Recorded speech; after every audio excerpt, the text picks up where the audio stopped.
Okay, before we start, let's have a prayer. Rufi, start the prayer. Amen. Very good. So first, let's have an attendance.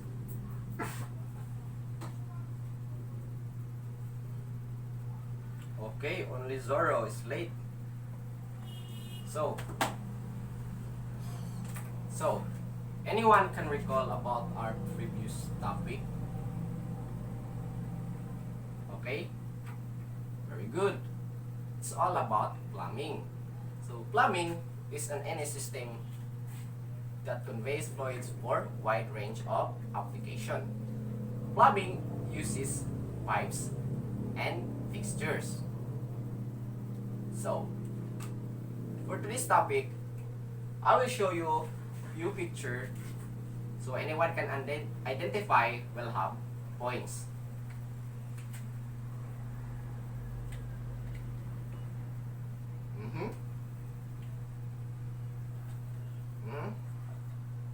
How about this?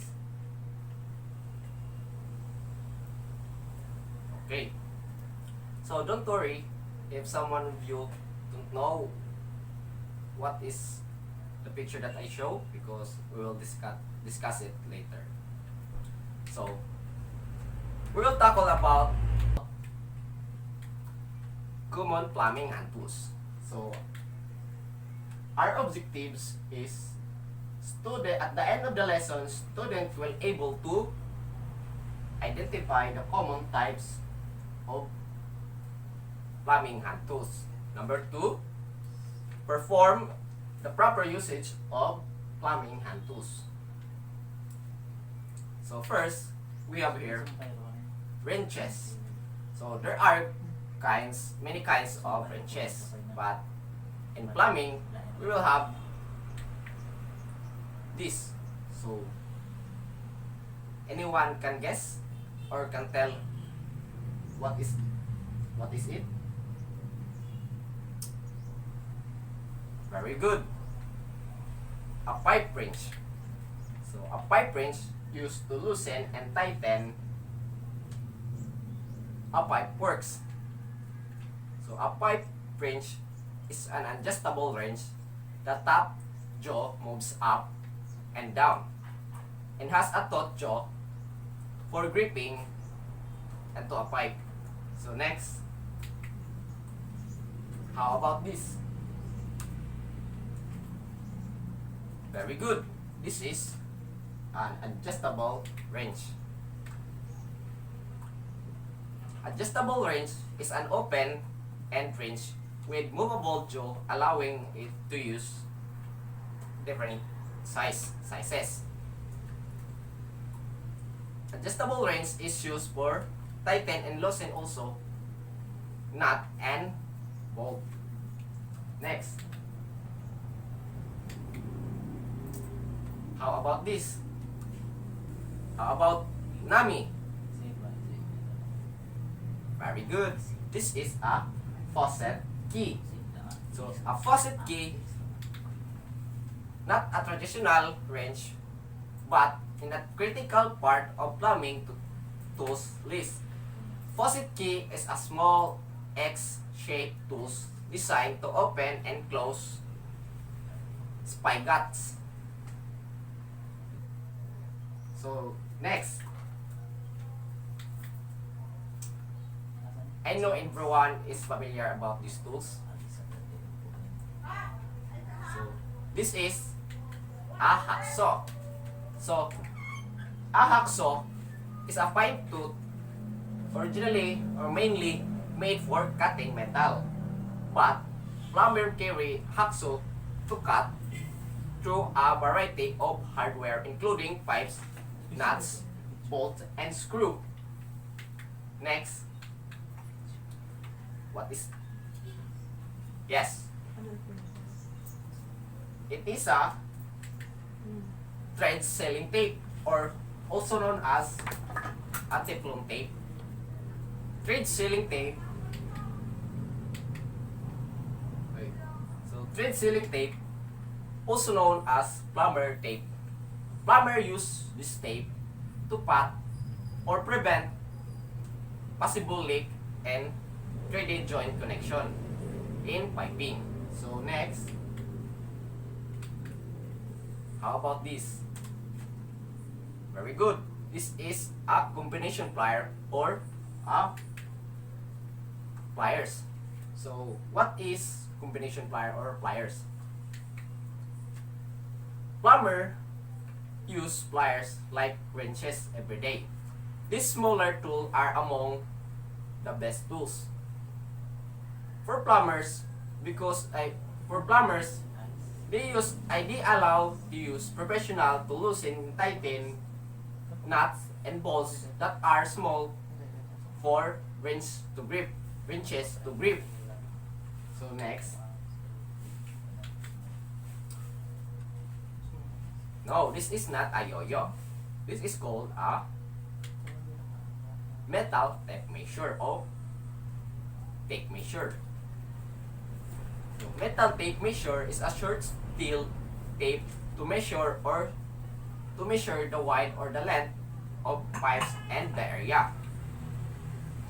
So I will show you the proper usage of plumbing and tools. So this is a pipe wrench holding, the one is holding the pipe and the one is used to tighten or to loosen. Next, this is a adjustable wrench used to tighten or loosen the nut. Next, this is example of a faucet key used to open or close.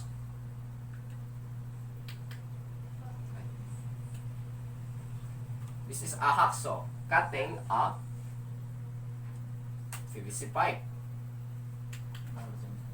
Next, this is an example of a thread sealing tape used to pat the possible leak in joining the pipe in joint connection in piping. So now I will show you a short video of the proper usage of a plumbing hand tools.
Okay, that's it.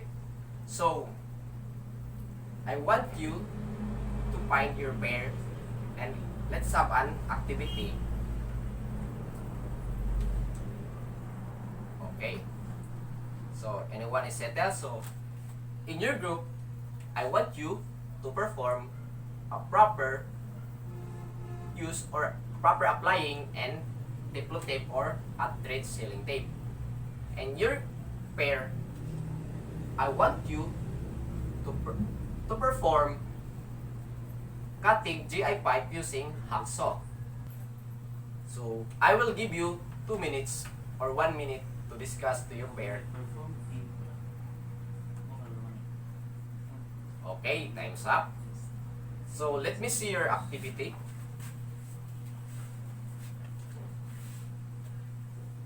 Very good. How about yours?